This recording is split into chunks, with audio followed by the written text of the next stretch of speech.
miarabantsika rehetra indray amin'ny anaran'i Jesosy Kristy Tompo ny tenako ary manona ny fiadanany sy ny fahasoavany. Amintsika rehetra indray tratra ity ny amin'ny fanohizana ny fampianarana ny bokin'ny Apokalipsy.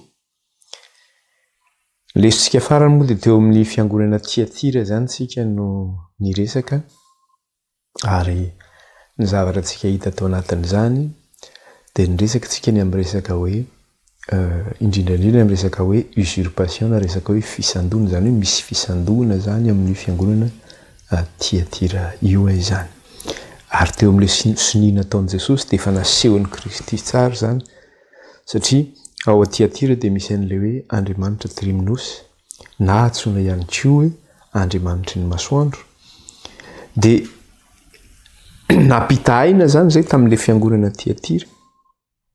Dia eo no nisehon'ny endrik'i Jesosy Kristy rehefa miseho Kristy hoe maso ny tahaka ny lelafo.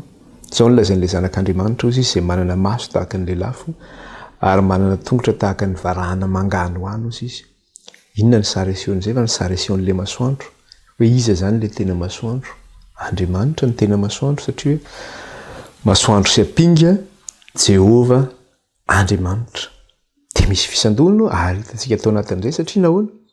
Za ozy izy Jesosy mananteny aminao satria ianao ozy izy mandefitra amin'ilay vehivavy Jezebela ozy izy. Zany eo Tiatira zany dia ity vehivavy Jezebela ity zany no manino?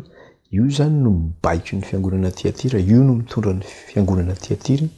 Ary ilay vehivavy Jezebela dia inona ny ataony? Manoloko ny mpanompoka ozy izy sady mampianatra azy inona ny enana terina tamin'ny sampy ozy izy. Mihina manisy sady mampianatra azy ozy inana ny enana terina tamin'ny sampy sy hijangajanga izany. Zay zany no zavatra ataon'ilay vehivavy Jezebela. Misy fisandona zany amin'ity fiangonana ity. Zavatra hitantsika ihany koa nefa dia zao hoe ilay fiangonana Tiatira tamin'ny taonjato izay nisiny satria nanomboka teo amin'ny 730 no nisiny fiangonana Tiatira io. Iza no fiangonana tandrifiny izay periody izay zany teo amin'ny lafin'ny tantara dia ny fiangonana katolika zany no tandrifin'izay, ny fiangonana katolika romanina. Ary fantatsika tsara fa tamin'ny 730 no nahazo ny teritoara anazy manokana ny Eglizy katolika. Zany hoe lasa firenena zany izy, lasa fanjakana izy. Zany hoe tsy vitan'izay fa tamin'ny 730 ihany koa no nanendreny ny ampiarorana azy ny papa zany ho filohan'ny Eglizy maneran-tany. Satria na teto Eropa zany na nanerana an'izao tontolo izao zany dia tsisy fiangonana kristianina fa tsy ny fiangonana katolika rirany. Ka ny Tiatira ity zany resaka Tiatira tsika dia ny fiangonana katolika romanina zany no resahana mikasika anazy io zany. Araka ny tenenina foana, tantara no resahantsika. Ary raha mijery ny tantarantsika mikasika ny taonjato sy omenantsika dia hitantsika tsara hoe inona ny zavatra nisy tamin'izany vanim-potoana izany. Alohan'ny izentsika ny lesona dia manasa antsika hiaraka hivavaka ary. Jehovah Andriamanitra raha io, mankalaza anao izay midery anao ary manome voninahitra anao. Eny manandratra avy ny anaranao izay Andriamanitra. Halleluia, halleluia. Misaotra fa mbola nomenao tombonandro izay ahafahana indray hiara-hianatra sy handinika ny teninao. Aoka raha ny ositry ny fanainao masina no hiasa amin'ny fahafenona atao anatinay. Ka izy no ampianatra anay ny teninao. Ka dia mangataka aminao izay raha io, hosory ny fanainao izay. Sokafo ny fonay mantaranay ny sitraponao. Ka dia mampianara anay raha io ny teninao amin'ny alàna fanainao masina fa vonin-kihemy izay vahoakanao. Mifona aminao ihany koa izay ny amin'ny fahotanay sy ny tsy fahamarinanay rehetra. Izay vitanay ka mbola tsy nifonanay taminao. Mifona aminao izay ny amin'izay mbola fahalemena malaky mahazo anay. Afao izay Tompo amin'izany. Fa raha ianao Kristy manafaka anay dia ho afaka izahay. Ary ho ihany koa ny teninao Tompo manao hoe ny lavy ny pito ny marina. Aoka izay tsy hamosho anao hoe mba miezaka ihany fa tsy vitako. Toa mba miezaka miarina ihany fa toa latsaka ihany. Eny Tompo. Teninao manao hoe ny lavy ny pito ny marina. Aoka izay tsy ho kivina iketraka fa hikatsaka mandrakariva ny fanjakanao ary eoka ny fanainao hiaso anatinay mba hatongavana hitanteraka amin'ilay fibebahana marina aoka le rahanao no hanafaka anay Kristy mba ho afaka tanteraka izay ny amin'ny tsy fahamarinana rehetra ko dia mangataka aminao zay Jesosy io divy amin'ny rahanao zay ho afa-pahotana sasao amin'ny rahanao zay Kristy ho afa-keloka reo ka le fanahany voninahitra ao raha io no hitoetra ao anatina tsiraray avy ka izy ny hitaridalanay sy hanamasina anay izy no mampianatra anay ny fahamarinanao raha io dia ataovy ambavako ny teninao raha io raha ataovy an-tsaiko kaoka ny fanahinao ampiteny raha io fa za hangina kosa raha kofindrahanao Jesosy ny tokantrano tsiraray avy izay mandray izao fampianarana izao na ny toerana izay inona izao fampianarana izao mba tsy hanana sitana fahefanana dia kely aza raha kofindrahanao Jesosy ny fampianarana sy ny fitaovana izay ampiasainay mba tsy hanana sitana fahefanana dia kely aza na iaran-dosa fa ampelantananao Kristy no ametrahana izany ka aoka tompo tsy hisy aromboka ane izay eo ampelantananao dia mitenena raha io fa vonikeny izay mpanomponao amin'ny anaran'i Jesosy alleloia amen. Inona moa no lesika farany ny resaka zany tsika mikasika any Tiatira ny resaka tsika mikasika ilay vehivavy Jezebela zay andeferany ity fiangonana ity zany ka izy no manao zay tiany ataony amin'ity fiangonana ity taizany nahitantsika ny Jezebela dia tsy maintsy niveryntsika tany amin'ny testamenta taloha hoe iza moa ty Jezebela ty. Jezebela zany dia vehivavy ava-firenena Sidoniana izy io nalainy Ahaba vady Ahaba dia mpanjakan'ny Israely fantatsika tsara fa fady teo amin'ny Israely zany makavady ava-firenena zany satria manana ny andriamaniny ny hafa-firenena ka ity Ahaba ty nefany nanota izy tahaka ny razambeny izay efa nanota zany dia nandeha tamin'ny fahotana izy tsy nampaninina azy mihitsy naka ny vady an'ity Jezebela ity ary efa nalainy vady ity Jezebela ity dia zao nitondra ny andriamaniny teo amin'ny tanin'ny Israely izy izay antsoina hoe Baala zany sy ny Astarte ary dia nanamboarany Ahaba tempolo izy ity zany teo Samaria teo amin'ny kapitalan'ny Israely dia nanaovany altara tao anatiny tao dia niakohaka teo i Ahaba tsy vitan'izay ihany koa fa lasa fivavahana teo amin'ny tanin'ny Israely izy satria noentin'ny Jezebela teo amin'ny tanin'ny Israely avokoa ihany koa zany mpaminan'ny Baala zay niisa 5,700 niaraka tamin'ireo mpaminan'ny Astarte zay niisa 700 ka reo zany le hoe manoloky ny mpanompoko ihinana ny hena naterina tamin'ny sampy araka hitantsika teo zany hoe tena mampinana zava-poana zany amin'ny vahoakan'Andriamanitra ary zay nanohatra anazy io zany satria nisy mpaminan'ny Jehova teo dia noenjehany Jezebela ary novonony ny mpaminan'ny Jehova ny antokana sisa tavela dia Eli mpaminany zany ary hitantsika tao anatin'izay fa ny rahan'Andriamanitra teo amin'ny Ahaba Elia nilaza nanao hoe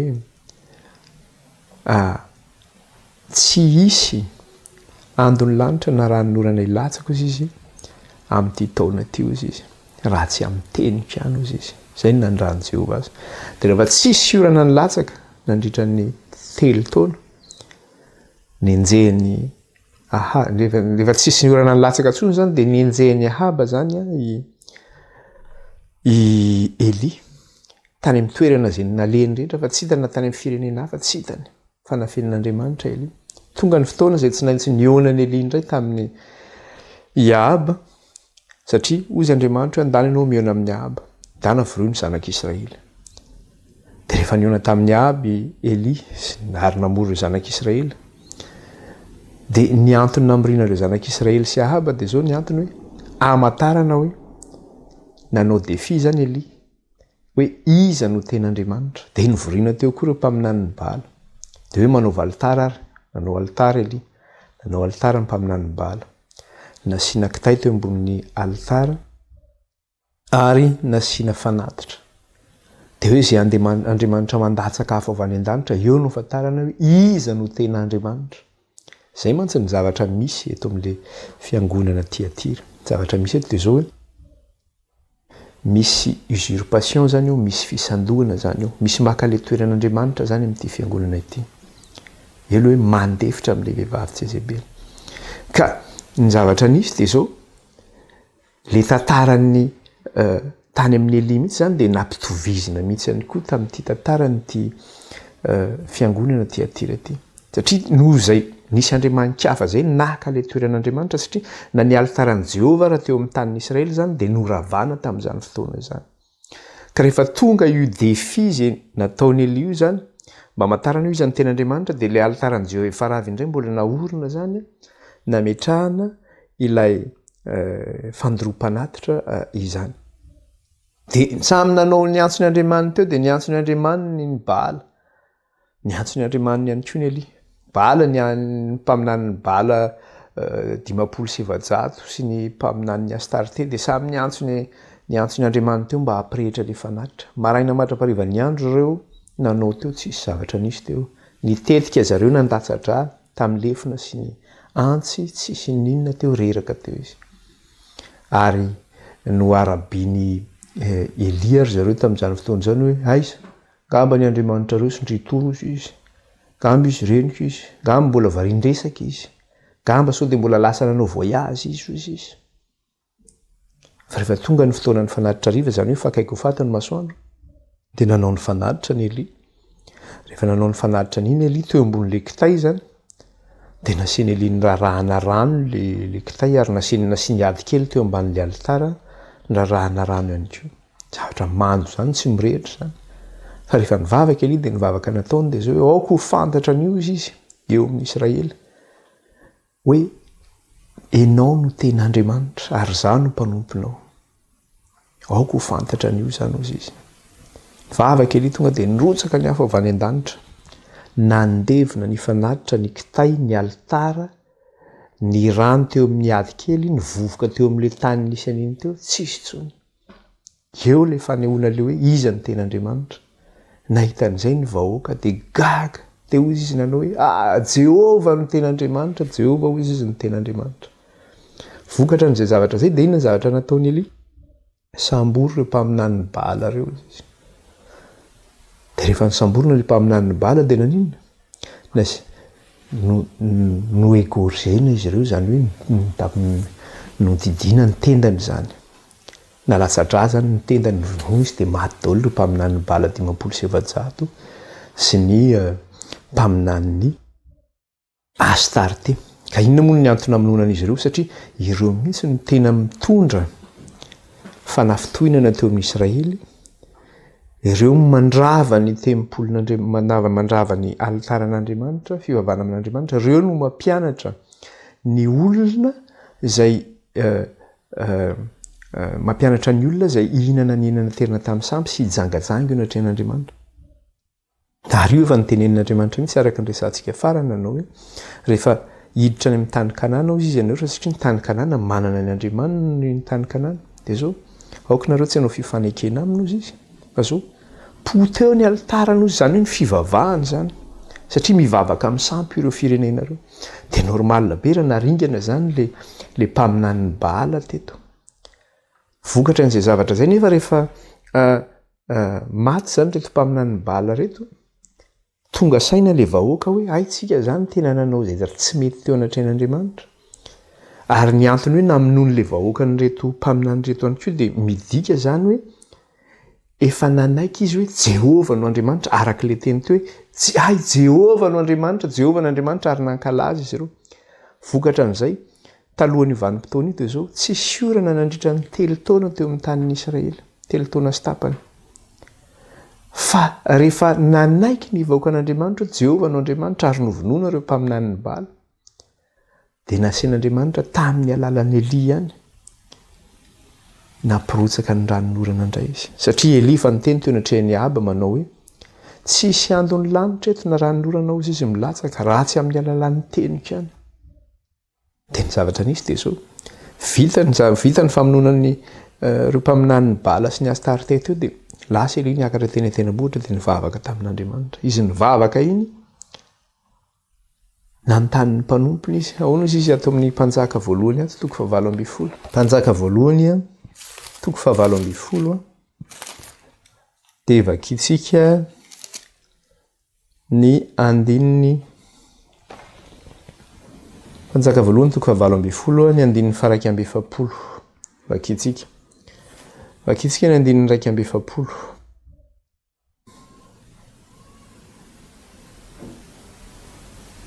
Iny vakitsika mihitsy hatramin'ny manaraka io fa tsy manino.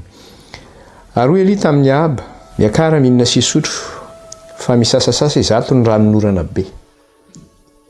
Dia niakatra ny hinana sisotro i Aba fa Eli kosa niakatra eo eny tampon'ny Karmela dia niankohaka tamin'ny tany ary ny lohany nataony teo anelanelan'ny lohaliny.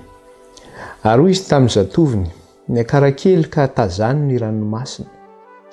Dia niakatra izy ka nitazana dia nanao hoe tsy misy na inona na inona aroa izy mandehana koa impito. Ary noho ny fanimpitony dia hoy izy misy rahona kely oatra ny tanan'olona miakatra avy eny amin'ny ranomasina.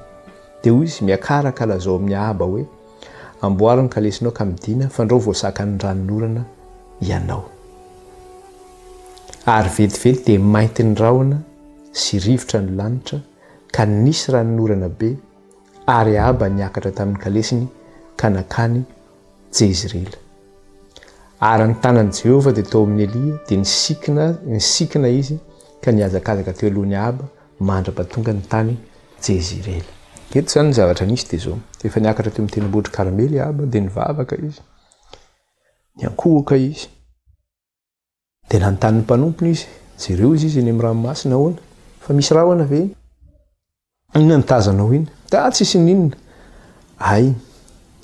Dia niteneniny Elia izy miverena impito dia miverina impito zany ilay tovolahy teny nijery teny. Fa impitony nisy rahona mainty kely ohatra ny totohondry teny.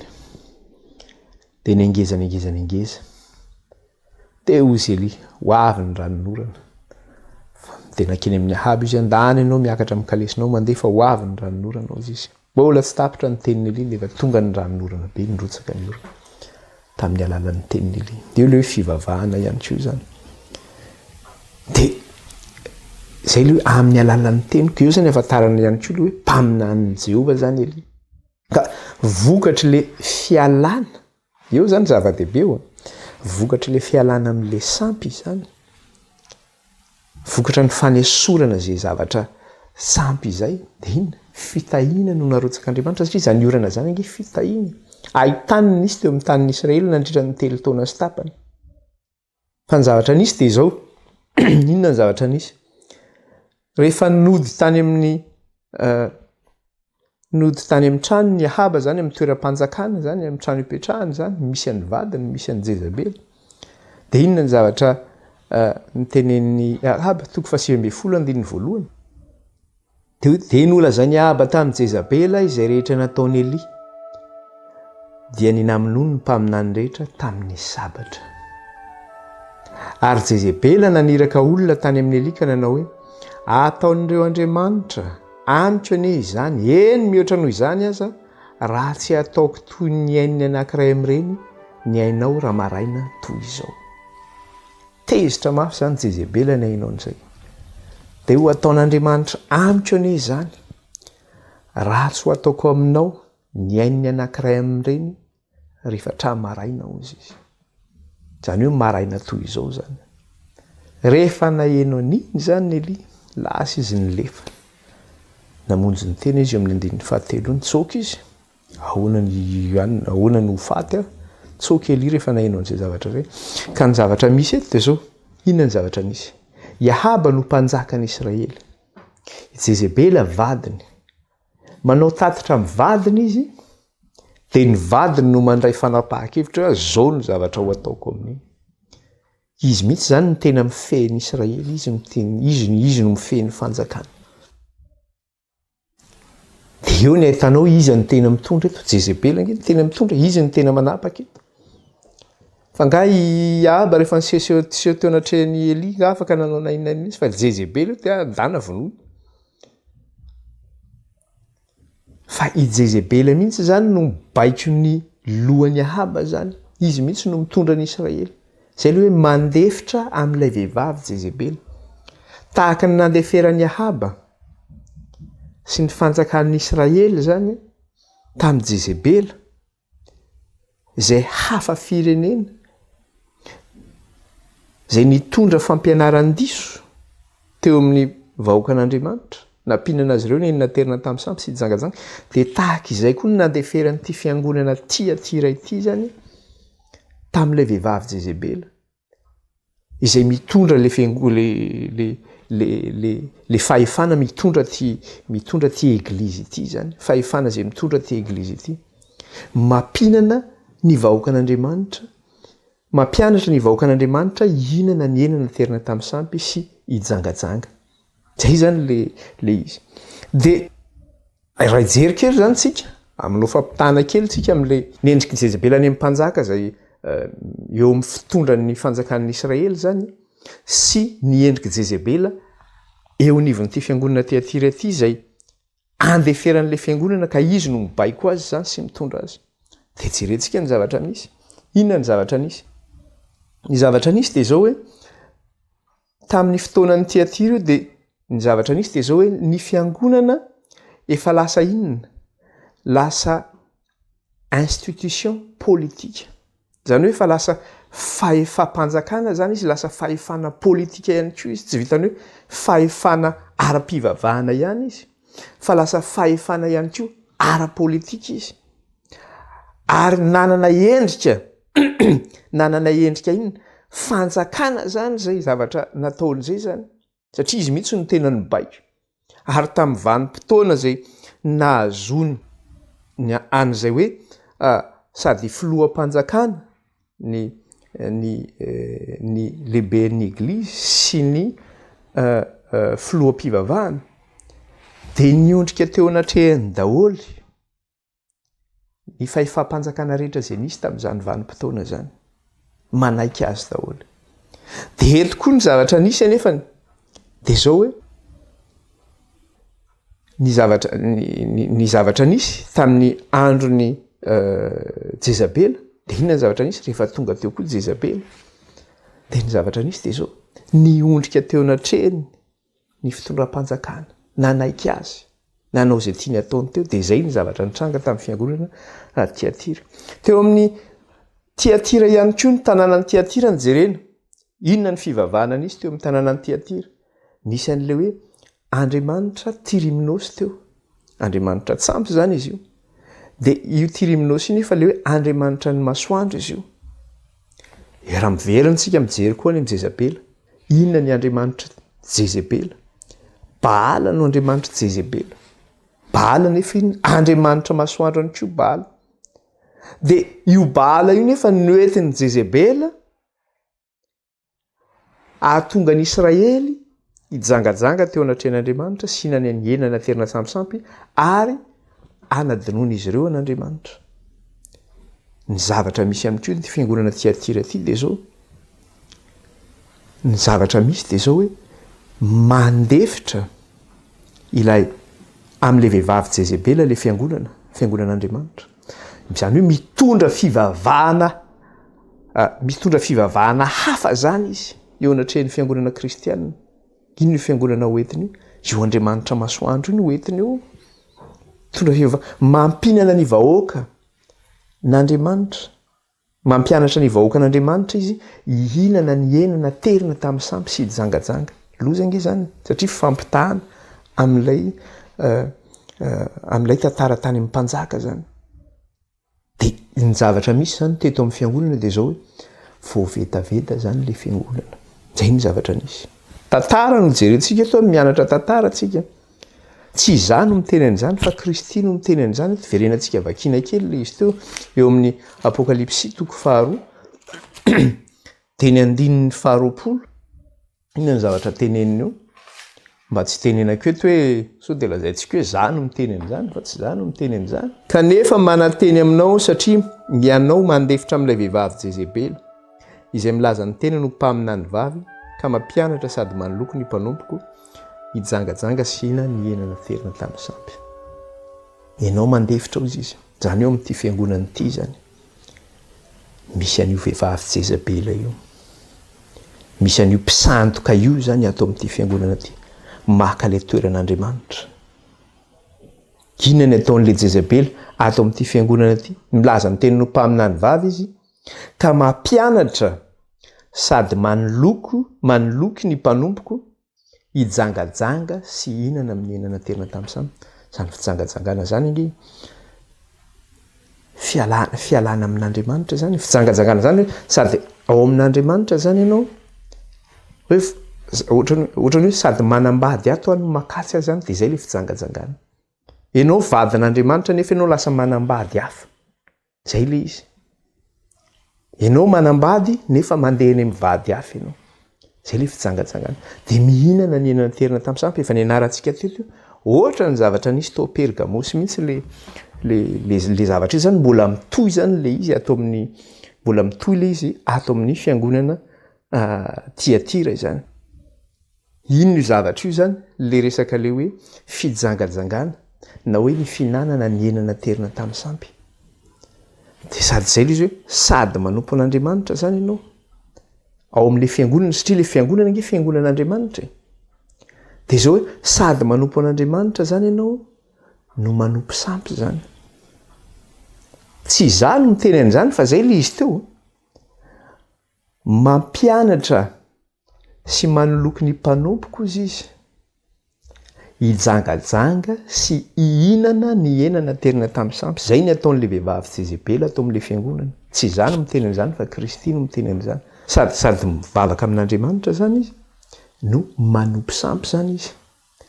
Eo ihany koa satria eo le fiarahana le nazona toerana eo anivon'ny fanjakana zany. De eo ihany koa le resaka hoe tafiditra ao amin'ny fiangonana satria nitohy avy any amin'ny Pergamosy le izy. Tafiditra tao amin'ny fiangonana iny ny fomban'izao tontolo zao zany nampidirina tao am-piangonana. Fomban'izao tontolo zao tafiditra ao am-piangonana. Fahatelo eo le hoe inona moa le fomba zao tontolo zao zany le paganisme ary farany zavatra hita ao anatin'izay de zao hoe le fomban-drazana. Le fomban-drazana ihany koa. Jereo tsara reny olona le manao fomban-drazana reny manana kristianina nge reny ny akamaroany reny nge kristianina. De nefa manao famadihana. Nefa manao joro. Nefa manao fomba miresaka zoro firarazana. Sy ny zavatra maro kristianina reny. Inona ny anton'izay? Satria zay zany le hoe tsisy problème intsony zany fa afaka manao an'izany ianao. Satria le fiangonana tsy manakana an'izay zavatra zay zany. Tsy manakana an'izay. De tohizantsika le izy.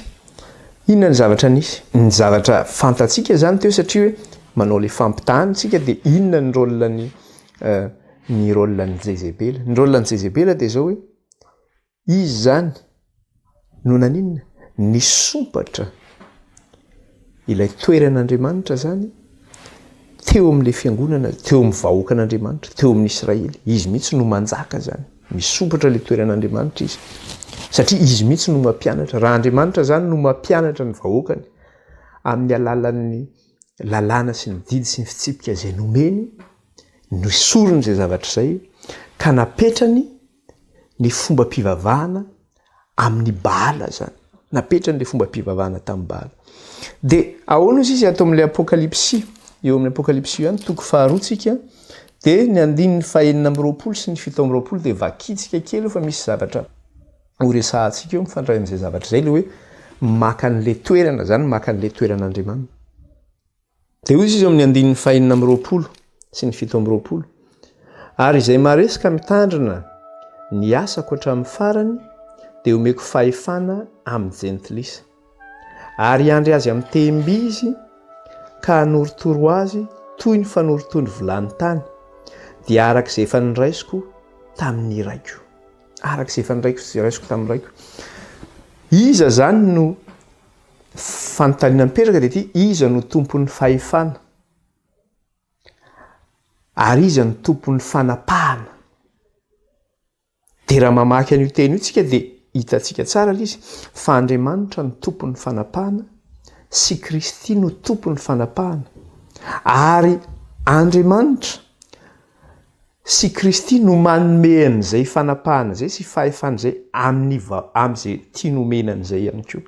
De raisika veritsika le vaky teny ary izay maharesika mitandrana ny asako hatramin'ny farany de omeko fahefana amin'ny jentilisa, omeko fahefana amin'ny jentilisa. De toy izany ary andry azy amin'ny temby izy ka hanorotoro azy toy ny fanorotoro vilany tany. Inona le temby io zany? Karazana ohatrany hoe sceptre zany. Avy amin'iny fikapohana iny satria izy manana fahefana zany. Ary andry azy amin'ny temby izy ka hanorotoro azy amin'ny fanorotoro vilany tany dia araka izay efa noraisiko tamin'ny raiko. Avaiza no nahazoan'ny Kristy an'ilay temby? Avy amin'ny ray no nahazoany an'ilay temby. Andriamanitra no manome an'io fahefana io zany ahafahanao maninona? Ahafahanao araka le teny hoe ary andry azy amin'ny temby izy. Zany hoe le hoe fahefana amin'ny jentilisa izany. Averiko tsara le izy teo. Ary izay maresika amin'ny tandrana ny asako hatramin'ny farany dia omeko fahefana amin'ny jentilisa. Ary andry azy amin'ny temby izy ka hanorotoro azy toy ny fanorotoro vilany tany dia arak'izay efa noraisiko tamin'ny ray. Iza no manome le fahefana? Andriamanitra no manome le fahefana. Iza no manome le temby? Andriamanitra no manome le temby. Mba hahafahanao hiandry. Manana fahefana amin'ny jentilisa. Hanorotoro azy. Dia ny zavatra misy dia izao hoe Andriamanitra no tompon'ny fahefana. Andriamanitra no manome ny temby io. Zany hoe ampelantanan'Andriamanitra zany io. Dia raha mijery isika aty amin'ny Salamy 2:2 dia hitantsika io temby io. Eo an-tanan'i Kristy misy an'io temby io ary Andriamanitra no nanome azy. Satria i Kristy no nofidian'Andriamanitra anjaka amin'ny vahoakany. Raisitsika ary eo amin'ny Salamy 2:2. Salamy 2:2. Jerentsika kely izay. Salamo 2:2.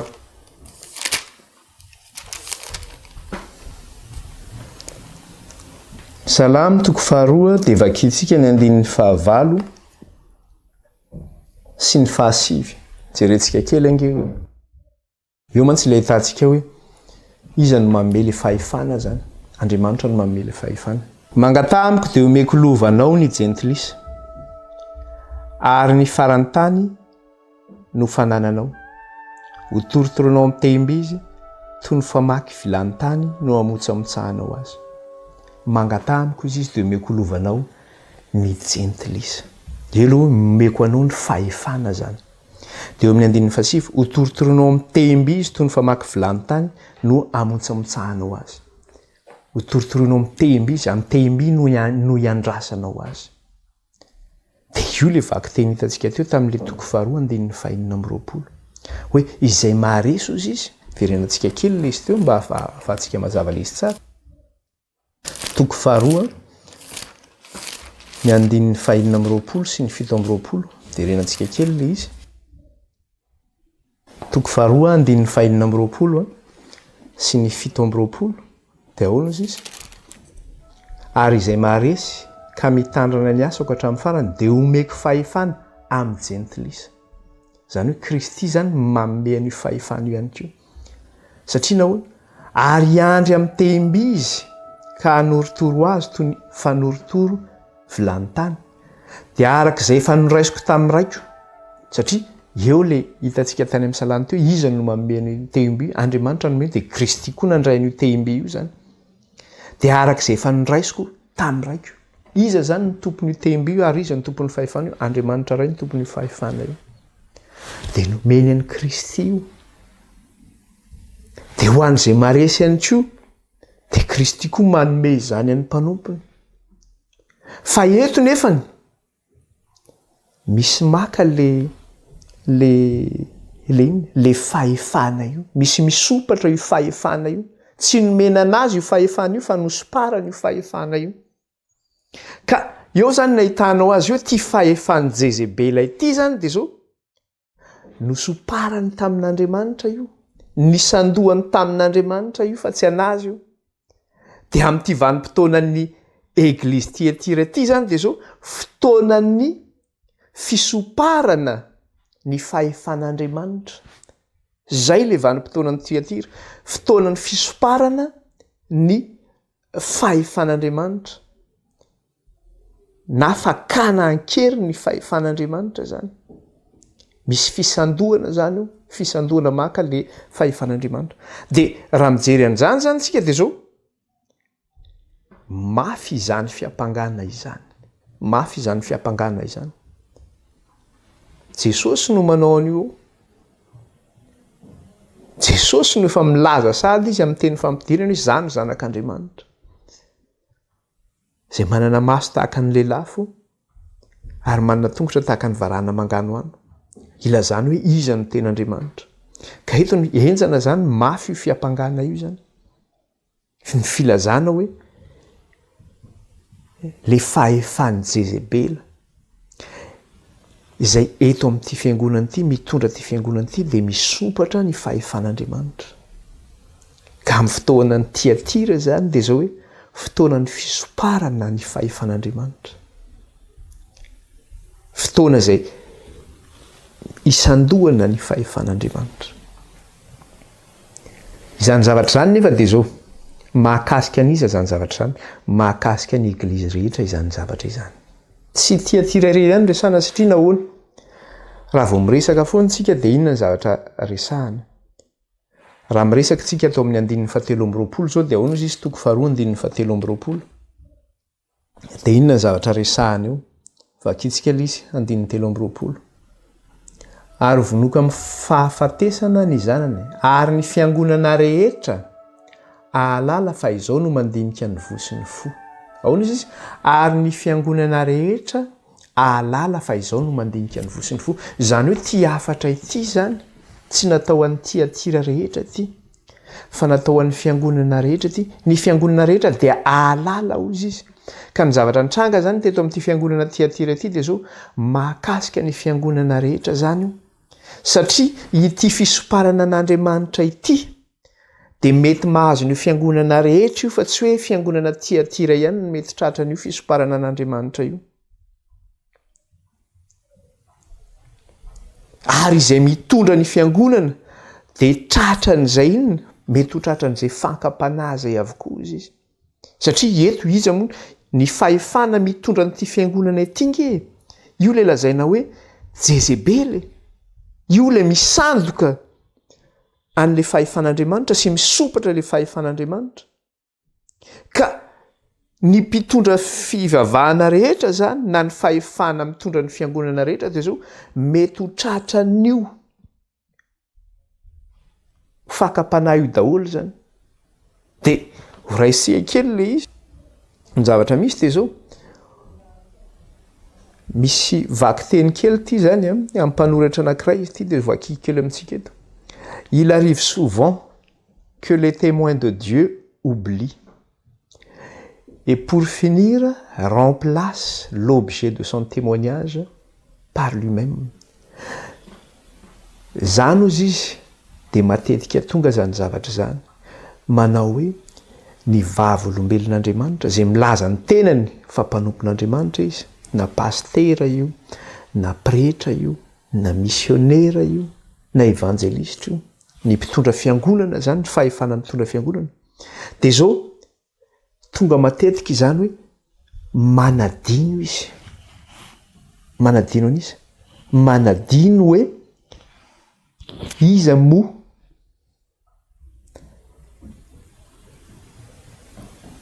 ny tompon'ity fanambarana hoetiko ity? Iza ny tompon'ity teny izay hoetiko ity? Fa rehefa tonga ny fotoana dia zao lasa solony ny teniny ilay fahamarinan'Andriamanitra izay hoetiny. Izy zany vavolombelon'Andriamanitra izy mitondra ny tenin'Andriamanitra, mitondra ny fanambaran'Andriamanitra. Ka rehefa tonga ty aoriana mety tratra ny fakam-panahy izy, latsaka izy, mety lasa be voninahitra be izy, mety lasa olona malaza izy, lasa olona kasitrahana izy. Ka adinony hoe inona moa ny asa voalohany tokony nataony? Ny asa voalohany tokony nataony dia zao hoe mitondra ilay tenin'Andriamanitra sy ny havatr'Andriamanitra. Fa rehefa manadino an'izay afatra hoetin'izay izy amin'ny maha-vavolombelon'Andriamanitra anazy dia lasa solony ny teniny sy ny fomba fisainany ilay fahamarinan'Andriamanitra. Lasa solony io. Dia zay mahatonga an'ilay eglizy ny resahantsika tsara nanao hoe rehefa nahazo ny fahefana ny eglizy dia inona ny zavatra nitranga? Lasa ny fahefan'ny eglizy no fahamarinana. Ary ny dogma na ny fotom-pampianaran'ny eglizy, io ny lasa fahamarinana, io ny lasa fotom-pampianaran'ny eglizy zany. Nefa i dogma io tsy tenin'Andriamanitra i dogma io, fa fotom-pampianaran'ny eglizy io nosoloana tamin'izay ilay izy. Dia izay zavatra izay zany mety mahazo ny kristianina rehetra zay na ny fiangonana kristianina rehetra. Ary izay zavatra zay zany dia zao hoe mbola misy citation anankiray any hoe c'est le risque de toute religion et de tout prophète. La tradition, l'institution prennent le pas sur la vérité qui les a investis. Ianao zany rehefa mahazo an'izay toerana zay ianao, mahazo toerana fahefana, toeram-boninahitra sy ny karazany zany dia zay. Dia mahakasika ny rehetrarehetra zany io, na mpaminany io izy, na fivavahana isan-karazany maro samihafa ozy izy io. Ka lasa inona? Lasa ny tradition. Ina moa ny tradition? Ny fomban-drazana. Lasa hoe ny institution zany, na hoe ny fahefana zany. Ireo zany no lasa maka an'le toeran'le fahamarinan'Andriamanitra izay nametraka azy ireo teo amin'ny toerana nisy anazy io. Iza no nametraka anao mpaminany? Iza no nananga ny fiangonana io tamin'ny voalohany? Ary be dehibe mitsy milaza an'izany. Rehefa manao fampianarana izy ka teneninao tsy mety ange zao zavatra tsy araka ny soratra masina zao. Ka rehefa manao an'io le fiangonana dia tenenina izy manao hoe tsy efa tsy izy tsony ty fiangonana ty. Dia mandefa afatra ianao amin'le teneninao reny membre io zany raha sendra miresaka amin'ireny membre ireny dia izy ny zavatra misy ato aminareo dia zao fa tsy araka ny soratra masina intsony. Fa ny tenin'ny soratra masina dia zao hoe inona ny ikambanan'ny Kristy sy Beliala, inona ny fandraisan'ny ny tempolin'Andriamanitra sy ny sampy, inona ny ikambanan'ny masina sy ny tsy masina. Fa ny tenin'Andriamanitra dia milaza mivoao aminy ianareo mba tsy himbona anareo ho taminy. Dia rehefa miteny amin'izay amin'ilay vahoaka ianao hoe mivoao aminy ianao, tenin'ilay pastera izay zavatra zay, dia hozy ilay pastera manao hoe Kristy nge no nanangana n'ity fiangonana ity e. Kristy no nanangana n'ity fiangonana ity. Ka na Kristy ary nanangana ny fiangonana io, rehefa miala amin'ny Kristy ianao dia efa diso ianao zay. Mbola averina foana izy. Israely ange fiangonan'Andriamanitra. Rehefa naditra izy, norohan'Andriamanitra niala teo amin'ny Israely izy, lasa babo izy, nokapohan'Andriamanitra izy. Dia tahaka an'izay ihany koa tenenin'Andriamanitra tsara, tenenin'ny Kristy Tiatira hoe zao ny zavatra tsy mety ataon'ny Tiatira. Ka ho an'ireo izay mihevitena manao hoe ty fiangonana ity natsangany Kristy ity, ka ninona zany tenenin'le milaza ny tena no mpaminany amin'le fiangonana, dia masy teny le mpaminany nefa ny zavatra teneniny efa mivoana tsy araka ny soratra masina intsony. Dia izay ny anamarinany manao hoe ty fiangonana ity nge natsangany Kristy. Marina tokoa izay hoe natsangany Kristy le fiangonana. Milaza koa le mpitondra manao hoe za mpaminany Jehova. Azo atao marina mihitsy koa zany, ten'Andriamanitra nametraka anao mpaminany. Fa rehefa lasa manao ny fanaon'izao tontolo izao anao ny fombafomban'izao tontolo izao tafiditra amin'ny fiangonana, lasa resaka hoe institution zany ny zava-dehibe, resaka hoe fahefana zany zany lasa zava-dehibe. Ka raha zany lasa maka toerana ilay fahamarinan'Andriamanitra, satria variana amin'ny resaka fandrosoana, variana amin'ny resaka politika, variana amin'ny resaka hoe fanaon'izao tontolo izao sy ny fiarahana amin'izao tontolo izao. Ka raha lasa zany no maka toerana ilay fahamarinan'Andriamanitra izay nametraka anao ho mpaminany, izay nanangana n'io fiangonana io, dia efa tsy fiangonan'Andriamanitra intsony izay. Ka fitaka zany izay zavatra zay, fitaka ny filazana an'izay zany. Ka ny vahoaka an'Andriamanitra rehetra zany, indrindrandrindra ny témoin de Dieu, na hoe le irak'Andriamanitra zany, dia izy moa ireo fa ireo le pastera, ny pretra, ny missionnaire, ny évangéliste, ireo izay mitondra fiangonana zany. Dia zao hoe ireo izay vavolombelon'Andriamanitra, izay nifidian'Andriamanitra hitondra fiangonana ireo zany, dia zao court le risque hozy izy d'usurper Dieu. izany hoe eo anatin'ny lalana malama ihany izy ireo zany, mety bilisatra ihany izy ireo, ka raha tsy mitandrina izy de maninona? Mety ho voafitaka satana ihany koa izy haka ny toeran'Andriamanitra io, ka ny fahamarinany no solony ny fahamarinan'Andriamanitra. Zay ara-tany ihany zay, ka mila mitandrina daholo ny mpanompon'Andriamanitra rehetra ny amin'izay zavatra zay zany. Mila mitandrina daholo ny mpanompon'Andriamanitra amin'izay rehetra zay. Inona ary ny torohevitra nomeny Jesosy amin'ity fiangonana ity? Raisintsika kely ny torohevitra nomeny Jesosy amin'ity fiangonana ity. De Apokalipsy 2 ny andininy faraky amin'ny 20. Apokalipsy 2 andininy raiky amin'ny 20 ka hatramin'ny 7 amin'ny 20. Apokalipsy 2 ny andininy raiky amin'ny 20 ka hatramin'ny 7 amin'ny 20. Ary omeko andro ibebahana izy, nefa tsy mety mibebaka amin'ny fijangajangana izy. Indro ampandaha mahako eo mpandrina izy, ary izay mijangajanga aminy dia ataoko amin'ny fahoriana lehibe, raha tsy bebaka amin'ny asandra vehivavy izy. Ary vonoako amin'ny fahafatesana ny zanany, ary ny fiangonana rehetra halala fa izao no mandinika ny fo sy ny fo, ary meko araky ny asanareo avy ianareo. Eo amin'ilay andininy faraky amin'ny 20 izy dia teneniny tsara, ary omeko andro ibebahana izy, nefa tsy mety mibebaka amin'ny fijangajangany izy. Zay maha-Andriamanitra n'Andriamanitra zay. Tenin'Andriamanitra dia miteneny amin'ny Ezekiela manao hoe tsy sitrakan'Andriamanitra no hafatesany ratsy fanahy fa ny havelona azy no sitrany. Zany hoe zay zany zavatra tediavin'Andriamanitra hoe ny alantsika amin'ny faharatsitsika sy ny fahotantsika. Dia eto zany le teny eto dia mbola maneho zay karakteran'Andriamanitra zay, ary maneho ihany koa le anaran'Andriamanitra hoe Andriamanitra be faharipo sady be famindrampo. Zay le anaran'Andriamanitra io. Andriamanitra be faharipo sady be famindrampo. Ninona zavatra nataon'ity fiangonana ity? Na dia naka an'izay toeran'Andriamanitra zay ara ny fahefana mitondra an'ity fiangonana ity. Dia inona ny zavatra mitranga? Andriamanitra mbola miantso fibebahana ihany amin'ity fiangonana ity. Nomeny fotoana mihitsy izy ibebahana. Tsy hoe androany ianao, tsy miteny anao androany mibebaka ianao, fa tsy mibebaka androany dia vonoina faty ianao. Fa nomen'Andriamanitra andro ibebahana izy. Rehefa nomen'Andriamanitra ny fotoana ibebahana io izy, dia tsy nety nibebaka izy. Tsy nety nibebaka izy. Za tsy ala amin'izany. Zany hoe ity fiangonana ity zany nanahoana? Ny fahefana mitondra n'ity fiangonana ity zany tsy niala tamin'ny fibebahana io.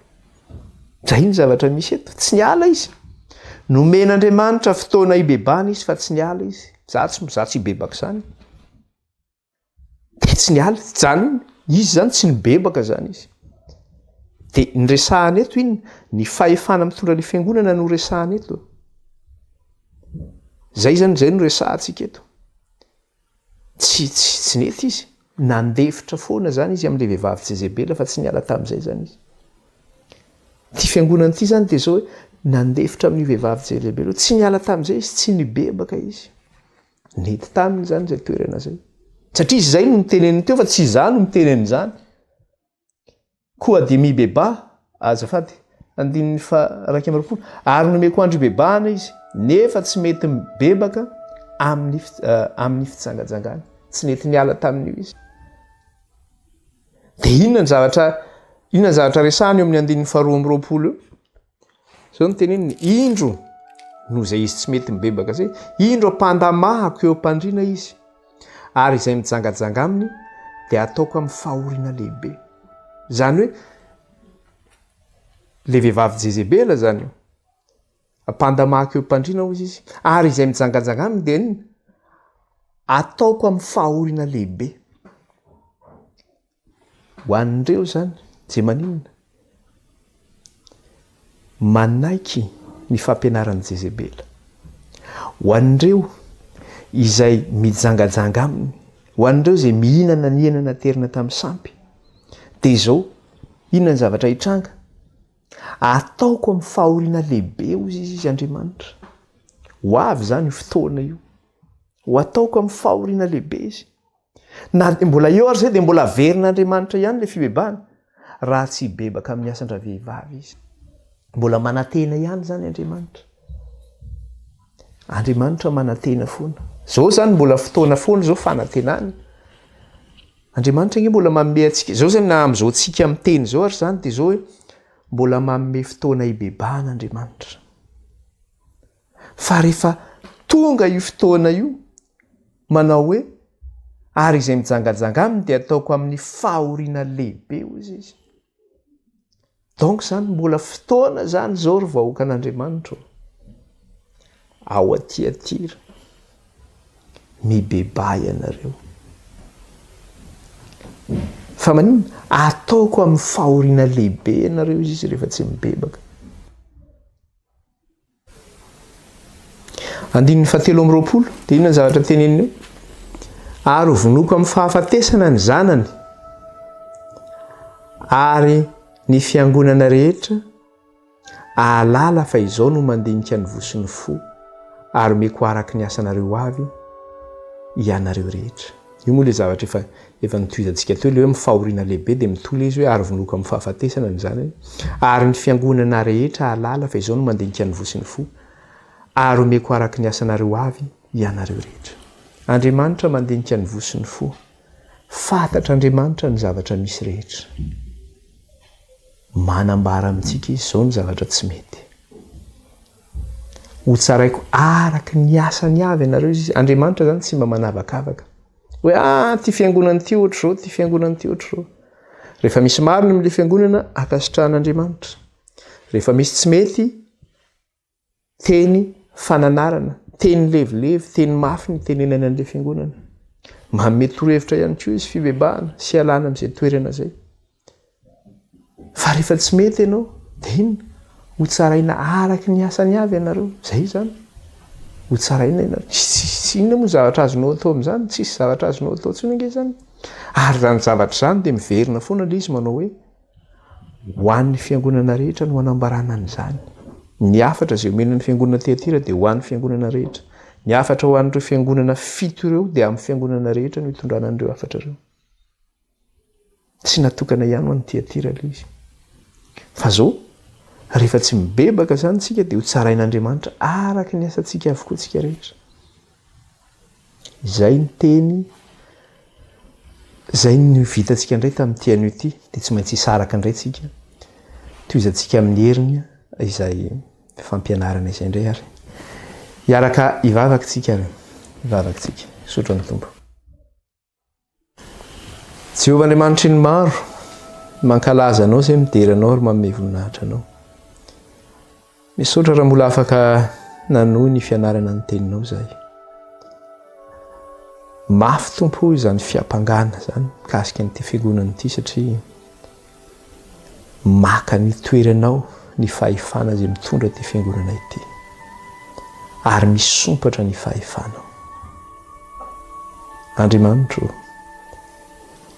aokareny fanahinao hiasa amin'izay mandreza ny teninao zany. Ka ao Tiatira mba handray ny antso fibebahana sy ny fotoana hibebahana izay niantsonao azy ka hialany amin'izany. Fa hamindra fo dia hamindra fo tokoa ianao Andriamanitra. Dia raina ny anaranao raha io kalazaina ny anaranao. Manamasinana rainy amin'ny teninao ny fahamarinana. Amin'ny anaran'i Kristy Jesosy na nratana izany vavaka izany raha ito anatrehanao. Halleluja. Amen. Dia misaotra ny tombo lehibe tsika ny amin'ny fampianarana izay vitantsika tamin'ity an'ity. Dia manasa antsika indray ary amin'ny manaraka indray zany. Rehefa dia veloma daholo. Bye bye daholo.